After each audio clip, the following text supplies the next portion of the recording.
আসসালামু আলাইকুম সবাইকে শুভেচ্ছা জানিয়ে শুরু করছি আমাদের আজকের নতুন একটি লেসন। আর আমরা ধারাবাহিকভাবে আগে থেকেই ষষ্ঠ শ্রেণী ইংরেজি বইয়ের নতুন কারিকুলামে নির্মিত প্রত্যেকটি লেসন নিয়ে আলোচনা করে আসছি। আজকেও সেমভাবে অধ্যায় 2 এর অর্থাৎ লিটল থিংস যে চ্যাপ্টারটা আছে ওই চ্যাপ্টারের 2.5 নিয়ে আমরা আলোচনা করব। আমরা এর আগে প্রত্যেকটি লেসন নিয়ে আলোচনা করে আসছি, এখনও যারা দেখনি তারা দেখে আসতে পারো লেসনগুলো। তো এখানে আজকে আমরা যে বিষয়টা নিয়ে আলোচনা করব সেটা হচ্ছে 2.5-এ যেটা আছে রিড দ্য নোটটা কী করো, পড়ো, অ্যান্ড অ্যান্সার এবং উত্তর দাও the following questions in pairs, অর্থাৎ জোড়া জোড়া প্রশ্নগুলো কী করো, উত্তর দাও। এখানে লেখা আছে নোটটা কি আছে, আ poem is a kind of Literary writing, অর্থাৎ একটা কবিতা এক ধরনের কি হয়, সাহিত্য রচনা হয়। একটা কবিতা মূলত একটা সাহিত্য রচনা হয়। ইট হ্যাজ সাম ক্যারেক্টারিস্টিক্স, এটার কিছু বৈশিষ্ট্য রয়েছে, এটার কিছু কি আছে, বৈশিষ্ট্য রয়েছে কিসের, কবিতার। Two of them are stanza and rhyming, এখানে বলতে চাচ্ছে তাদের মধ্যে দুটা হলো স্টেঞ্জা শব্দের অর্থ হচ্ছে স্তবক, অ্যান্ড রাইমিং শব্দের অর্থ হচ্ছে ছন্দ, ছন্দ। তো এর তাহলে আমরা কি জানলাম নোট থেকে, যে একটা কবিতা একটা রচনা সমগ্র হতে পারে, রচনা সাহিত্য হতে পারে, এবং এটা কতগুলো কি আছে, কবিতার কতগুলো বৈশিষ্ট্য আছে। আবার বলছে যে একটা কবিতার ভিতরে দুটো জিনিস বিদ্যমান, সেটা হচ্ছে একটা স্ট্যান্জা স্তবক এবং একটা হচ্ছে ছন্দ রাইমিং। তো এখন তাহলে আমরা এই বিষয়টা জানলাম, তিনটা জিনিস জানলাম, এগুলো খেয়াল রাখবে, এগুলো তোমাদের পরবর্তী প্রশ্নে উত্তর দিতে হবে। এরপর আছে স্টেঞ্জাটা কি, যে দুটো অপশান আছে একটা কবিতার ভিতরে, দুটো বৈশিষ্ট্য রয়েছে, এই দুটো বৈশিষ্ট্য এখন আমরা ইন্ডিভিজুয়ালভাবে আলাদাভাবে আলোচনা করব। এখানে দেওয়া আছে স্টেঞ্জা আমি বলে দিয়েছি একটু আগে, স্তবক, বাংলাটা হচ্ছে স্তবক। আর স্টেঞ্জা একটা স্তবক is a group of lines in a poem, অর্থাৎ একটা কবিতার ভিতরে স্টেঞ্জারটা একটা কি দল তৈরি করে, একটা লাইন তৈরি করে, একটা মানে কি বলবো, একটা সিমিলিয়ার একটা শব্দ তৈরি করে। এটা গঠিত করে কনসিস্ট অফ, এটা গঠিত করে টু অর মোর লাইন্স, কি করে, এটা দুই কিংবা তার অধিক কি করে লাইন নিয়ে গঠিত হয়, অ্যারেঞ্জড টুগেদার, একত্রে কি গঠিত হয়, অ্যাজ আ ইউনিট, একটা ইউনিটির মতো, একটা অনুচ্ছেদের মতো। Okay, most poems are divided into stanza, বলতেছে যে অধিকাংশ কবিতা দুটো ভাগে, দুটো স্টেঞ্জা অর্থাৎ দুটো স্তবে কি করা থাকে, ভাগ থাকে। ডিভাইডেড শব্দের অর্থ হচ্ছে ভাগ। এরপর বলছে a stanza in a poem is like a paragraph in an essay. তা আমি সেন্টেন্সটা আবার বলতেছি, a stanza in a poem is like a paragraph in a essay. তো এখানে বলতে চাচ্ছে একটা স্তবক ইন আ পোয়েম, একটা কবিতার ভিতরে, ইজ লাইক আ প্যারাগ্রাফ, কিসের মতো, প্যারাগ্রাফের মতো, অর্থাৎ অনুচ্ছেদের মতো, ইন আ ইন অ্যান এসে, অর্থাৎ এসে শব্দ অর্থ হচ্ছে তোমার প্রবন্ধ, একটা প্রবন্ধের ভিতরে একটা অনুচ্ছেদের মতো কি করে থাকে একটা স্টেঞ্জা, কিসের ভিতরে, একটা কবিতা, একটা এসের ভিতরে বা একটা প্রবন্ধের ভিতরে। এটা সম্পর্কে আমরা স্টেঞ্জা সম্পর্কে জানলাম, স্তবকটা কি। এরপর বলছে রাইমিং অর্থাৎ ছন্দটা কি, এটা আমরা শুনবো। The similar sound words at the ends of the alternate lines of a poem. আমি আস্তে আস্তে পড়ে যাচ্ছি যাতে করে শব্দগুলোর উচ্চারণটা তুমি বা তোমরা বুঝতে পারো। দ্য সিমিলার অর্থাৎ একই সাউন্ডিং ওয়ার্ডস, অর্থাৎ একই, সিমিলার শব্দটা হচ্ছে একই, সাউন্ডিং অর্থাৎ শব্দ, ওয়ার্ডস অর্থাৎ কথা বা শব্দ যেটাই বলো না কেন, অ্যাট দ্য ইন্ডস অর্থাৎ শেষে, শব্দের শেষে, the alternate lines of the poem অর্থাৎ বিকল্প একটা লাইন, একটা ছন্দ তৈরি করে, কিসে, প্রত্যেকটি লাইনের শেষে যে শব্দটা আছে ওই শব্দটাই কি করে, একটা ছন্দ তৈরি করে একটা লাইনের ভিতরে, এটা বোঝাতে চাচ্ছে তোমাদের কাছে। তাহলে আমরা সেটা দেখব কিভাবে। একটা প্রশ্ন আমাদের কাছে বলেছে, জিজ্ঞেস করছে, how many stanza are there in the poem title little things. বলতেছে যে লিটল থিংস যে কবিতাটা আছে এই কবিতাটার ভিতরে কতটা স্ট্যাঞ্জা রয়েছে এটা আমাদের কাছে জানতে চাচ্ছে। তা আমরা বলতে পারি যে 3 স্ট্যাঞ্জা, আমরা থ্রি স্টেঞ্জা কীভাবে কি আমরা নিজের মতো করে বললাম, নিজের থেকে বললাম না, আমি তোমাদেরকে দেখাচ্ছি থ্রি স্টেঞ্জা কীভাবে একটা এই লিটল থিংস কবিতার ভিতরে। এখানে এই যে 4টা লাইন দেখতে পাচ্ছ, এই 4টা লাইনে একটা স্টেঞ্জা, এখানে 4টা লাইনে একটা স্টেঞ্জা, এখানে 4টা লাইনে একটা স্টেঞ্জা। স্টেঞ্জা শব্দের অর্থ আমি বলে দিয়েছি স্তবক, তার মানে একটা 3টে স্টেঞ্জা রয়েছে এখানে। তা আমরা এখানে বলতে পারি কি, উত্তরে কি বলতে পারি, আমরা বলতে পারি যে three stanza are there in the poem. Okay, আমরা কবিতার ভিতর কয়টা ইয়ে দেখতে পেলাম, স্টেঞ্জা দেখতে পেলাম, 3টে, অর্থাৎ থ্রি স্টেঞ্জা। তাহলে আমরা এটা সংক্ষেপে উত্তর দিয়ে দিতে পারলাম। এরপর বলছে যে ম্যাচ দ্য রাইমিং ওয়ার্ডস, অর্থাৎ এই শব্দগুলো যে আছে, এই শব্দগুলো কিন্তু কবিতার ভিতরে রয়েছে, এই শেষের যে শব্দগুলো, আর এগুলো কিছু তারা অ্যাড করছে, অর্থাৎ যে এই শব্দগুলো অ্যাড করছে ওই শব্দগুলোর সাথে ম্যাচিং করে তোমাদের কি করতে হবে, বসাতে হবে, অর্থাৎ কোন শব্দটার মাধ্যমে আরেকটা শব্দের ছন্দ আসে। তা আমরা বলতে পারি যে তোমাদের সুবিধার্থে, মানে বোঝার সুবিধার্থে আমরা কি করতে পারি, অ্যান্সারটা এইভাবে বলতে পারি, যেমন ক্যাট। হ্যাঁ, কেট, কেটের যে এটার সাথে কিসের ছন্দটা মিলে, কেট, হেট, ডে, স্টে, কট, বট, পিক, কিক, সেন্ড, ল্যান্ড, নাও, হাও। এইভাবে আমরা কি করতে পারি, তৈরি করতে পারি। দেখো তোমাদের সুবিধার্থে সেটা আমরা কিভাবে সাজিয়ে রেখেছি দেখো, কেট, হেড, ডে, স্টে, কট, বট, পিক, কিক, সেন্ড, ল্যান্ড, নাও, হাও। আর সেই সাথে তোমাদেরকে এগুলো অর্থ বলে দিচ্ছি। কেট এটা কি, বিড়াল, হেড টুপি, ডে দিন, স্টে থাকা বা অবস্থান করা। তারপর বলছে কি কট, কট শব্দটাতে কি বলতো, কট মানে ছাগলের ছানা। আবার কট শব্দটা তো আমরা এখানে দেখতে পারি, দেখো COAT, কট, কট শব্দটা কোট, ঠিক আছে। তাহলে এটা যদি নাউন আকারে হয় অবশ্যই কি হবে, সেটা কোট হবে, কোট। তার বোট, বোট মানে নৌকা।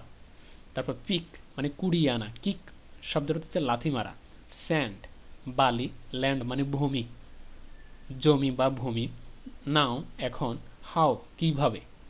এই প্রত্যেকটি ওয়ার্ড আমি তোমাদের কি করলাম, অর্থ সহ বলে দিলাম, উচ্চারণ সহ বলে দিলাম এবং ছন্দ মিলিয়ে দিলাম। আশা করি বিষয়টা তোমরা এরপরে পারবে। এরপর আছে এখানে আমাদেরকে প্রশ্ন করেছে, can you identify the rhyming words in the following lines. অর্থাৎ এই যে 3টা স্তবক আছে, নাম্বার 1, নাম্বার 2, নাম্বার 3, এই 3টা স্তবকের ভিতরে, 3টা লাইনের ভিতরে আমি দুটো মিলে একটা লাইন ধরলাম, দুটো মিলে একটা লাইন, দুটো মিলে একটা লাইন। এই 3টা লাইনের ভিতরে কোন শব্দের মাধ্যমে অর্থাৎ একটা স্তবকের ছন্দ আসছে, অর্থাৎ এটা একটা স্তবক, এই স্তবকের ভিতরে কোন শব্দের মাধ্যমে ছন্দ আসছে শব্দের শেষে, সেটা আমাদেরকে কি করার জন্য বলছে, আইডেন্টিফাই করার জন্য বলছে। মানে কোন ওয়ার্ডটা ছন্দে আকারে আসছে সেটা আমাদেরকে আইডেন্টিফাই করার জন্য বলছেন। এখানে আছে little grains of sand and the pleasant land. তার মানে এই স্তবকের ভিতরে প্রত্যেকটা লাইনের শেষে স্যান্ড, ল্যান্ড। তারপরে আছে দ্বিতীয় লাইনে আছে হাম্বল দো দে বি অফ এটার্নিটি। তারপরে এই দ্বিতীয় লাইনে আছে বি এটার্নিটি। আর তৃতীয় স্তবকে আছে little words of love like the heaven above. তাহলে এই স্তবকের ভিতরে শব্দের শেষে স্তন্দ আছে লাভ অ্যান্ড এইভা। তাহলে আমরা উত্তরটা মিলিয়ে দেখি, উত্তরটা এইভাবে আছে দেখো, প্রথম স্তবক অ্যান্সার হবে সেন্ড অ্যান্ড ল্যান্ড, দ্বিতীয় স্তবকে বি এটার্নিটি, আর তৃতীয় স্তবকে তোমার লাভ অ্যান্ড এইভা। আশা করি বুঝতে পেরেছ, এটা তোমাদের অনেক সুবিধা হবে বুঝতে এবং অ্যান্সার করতে। এরপরে আছে 2.6 যে লেসনটা, এই লেসনে আছে make a list of the little things you usually do and share it with the class. বলছে তুমি একটা কি করো, লিটল থিংসের ছোট ছোট আকার একটা তো তালিকা তৈরি করো, একটা তালিকা তৈরি করো। অ্যান্ড বলছে যে ইউ ইউজুয়ালি ডু, তুমি যা সচরাচর করো তা করো। অ্যান্ড শেয়ার, এটা কি করো, শেয়ার করো উইথ দ্য ক্লাস, অর্থাৎ শ্রেণীকক্ষে সেটা কি করো, শেয়ার করো। তো আমি ডেলি যা করি, যদি আমি একজন স্টুডেন্ট হই তাহলে আমি অনেক কাজ করতে পারি। সেটার সামান্য বলছে কিছু, মানে কিছু কাজ তুমি বা কিছু কথা তুমি এখানে উল্লেখ করো, কিছু একটা তালিকা তৈরি করো ছোট ছোট আকারে। আমি কি কি করতে পারি, যেমন এরা একটা লাইন দিয়ে আমাদেরকে বলে দিয়েছে বইয়ের ভিতরে, I wash my hands before I eat. আমি খাওয়ার আগে কি করি, আমি আমার হাত ওয়াশ করি, ধৌত করি।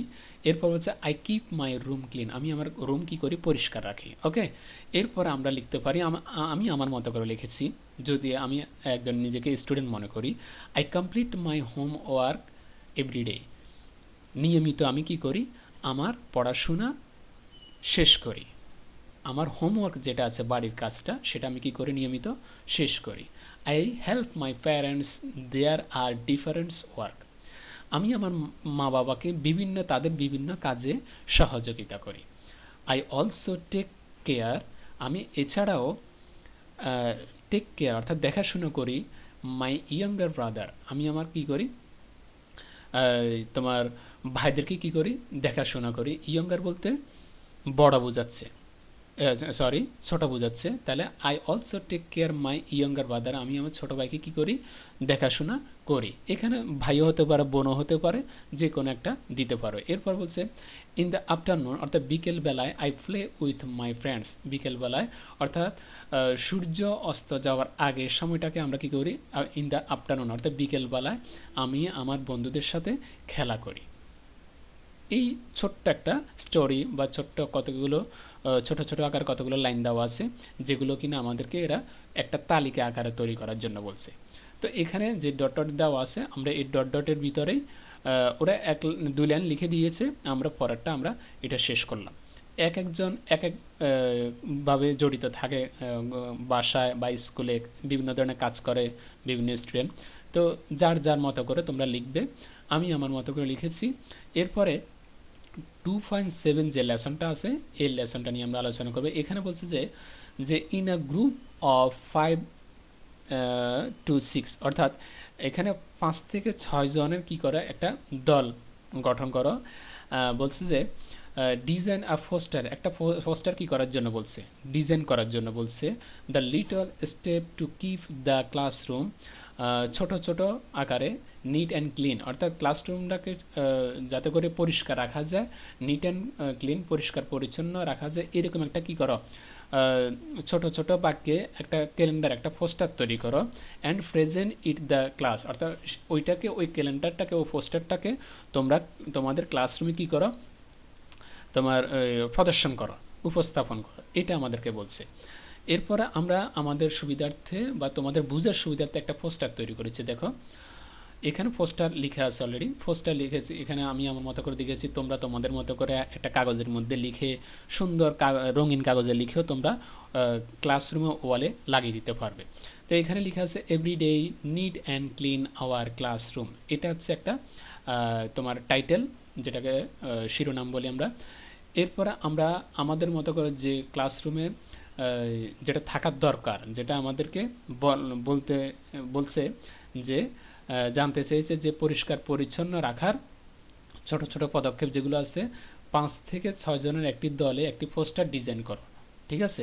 তা আমরা পরিষ্কার রাখবো, ঠিক আছে, কিন্তু আমরা পোস্টারের মধ্যে কি লিখব, আমরা স্টেপ বাই স্টেপ 6টা রুলস লিখেছি, যেটা আমাদের ইয়াতে রাখতে হবে, ক্লাসরুমে রাখলে আমরা সেটার দিকে লক্ষ্য রেখে, খেয়াল রেখে আমরা আমাদের ক্লাসরুমটাকে সুন্দর রাখতে পারবো। প্রথমে বলা আছে, এক নম্বর বলছে we will never little in the classroom, কোনোভাবেই ক্লাসরুমে কি করা যাবে না, ময়লা করা যাবে না। 2 নম্বরে বলা আছে any rubbish will be foot in the basket, যেই কোনো ময়লা অবশ্য কি করতে হবে, বাস্কেটের অর্থাৎ ঝুড়ির ভিতরে রাখতে হবে সবাইকে। এরপর বলছে we will keep the table and benches clean, আমরা সবসময় কি করব, আমাদের বেঞ্চ এবং টেবিল যেটা আছে এটাকে আমরা পরিষ্কার পরিচ্ছন্ন রাখার চেষ্টা রাখবো।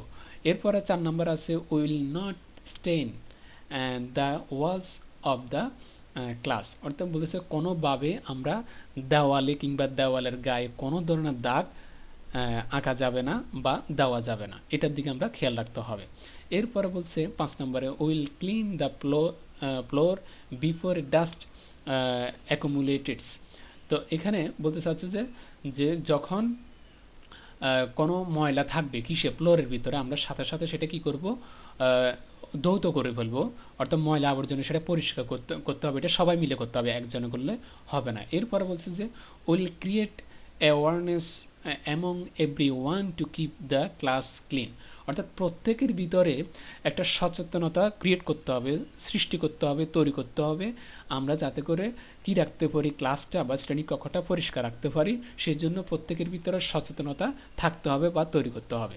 এই 6টা রুলস আমরা কি করলাম, লিখে আমাদের ক্লাসরুমের শ্রেণীকক্ষের দেওয়ালে যে ওয়ালটা আছে ওয়ালে আমরা কি করলাম, একটা পোস্টার টাঙিয়ে দিলাম, যাতে করে এগুলো আমরা দেখে নিয়মিত আমরা আমাদের পরিষ্কার রাখার কাজে লাগে, সেই ব্যাপারে আমরা করতে হবে, লক্ষ্য রাখতে হবে, যাতে করে এই পোস্টারটা আমরা সবাই দেখে আমরা সেটা প্রতিদিন আমাদের রুটিন অনুযায়ী আমরা সেটা অনুসরণ করি বা করি, সেদিক দিয়ে লক্ষ্য রাখতে হবে। এটা একটা ক্যালেন্ডার তৈরি করার জন্য বলছে, এটা করলাম। তা আশা করি আমাদের আজকের যে লেসনটা আমরা দেখলাম বা শিখলাম, যে প্রত্যেকটি লেসন আমাদেরকে একটা নির্দেশ দেওয়া হয়েছে যে কিভাবে কি করতে হবে। আমরা প্রত্যেকটি লেসন যা আজকে যেটা শিখলাম 2.7, তারপর বলছে যে 2.6, তারপর বলা হচ্ছে যে এখানে কিছু প্রশ্ন এবং 2.5, এই যে প্রত্যেকটি স্ট্যাঞ্জা সম্পর্কে জানলাম, রিদমের সম্পর্কে জানলাম, মানে স্তবক এবং ছন্দ এটা সম্পর্কে জানলাম কবিতার, তারপরে কিভাবে ছন্দ এটা তৈরি, লাস্টের শব্দ দিয়ে কিভাবে ছন্দ তৈরি করতে হয়, কীভাবে ওয়ার্ডগুলো ছন্দ আকারে আসে সেটা জানলাম। তারপর এখানে কবিতার শেষে কোন কোন শব্দগুলো ছন্দ আকারে আছে সেটা বের করলাম। এরপর আছে 2.6 আছে যে আমরা একটা দৈনন্দিন যে কাজগুলো করি, ছোট ছোট কাজগুলো, সেটা শ্রেণীকক্ষে সবাইকে শেয়ার করার জন্য বলছে, একটা কিছু লাইন লিখে সেটা সবাইকে শেয়ার করার জন্য বলছে, যাতে করে সবাই সেটা সম্পর্কে কি থাকে, অবগত থাকে, এটা করার জন্য বলছে, সেটাও করলাম। এরপর বলছে যে 2.7-এ যে একটা পোস্টার তৈরি করার জন্য বলছে, সব কয়েকজন দলে দলে মিলে, এবং যে পোস্টারের মধ্যে উল্লেখ থাকবে শ্রেণীকক্ষ কীভাবে পরিষ্কার পরিচ্ছন্ন রাখা যায়, ওই পদক্ষেপ নিয়ে আমরা কি করলাম, বিভিন্ন পোস্টার তৈরি করে তাদেরকে জমা দিলাম বা শ্রেণীকক্ষে রাখলাম। এই যে 3টে লেসনের মাধ্যমে আমরা 3টা জিনিস শিখলাম, এই শিখার মাধ্যমে আমরা জানবো কিভাবে আমরা দৈনন্দিন কাজে এই শিক্ষাটাকে আমরা ব্যবহার করতে পারি, ইমপ্লিমেন্ট করতে পারি, বাস্তবায়ন করতে পারি, সেদিক দিয়ে আমরা অবশ্যই কী করতে হবে, লক্ষ্য রাখতে হবে। তাহলে আগামীতে আমরা আরেকটি অধ্যায়ের আরেকটি নতুন লেসন নিয়ে আলোচনা করব। সে পর্যন্ত ভালো থেকো। খোদা হাফেজ। আসসালামু আলাইকুম।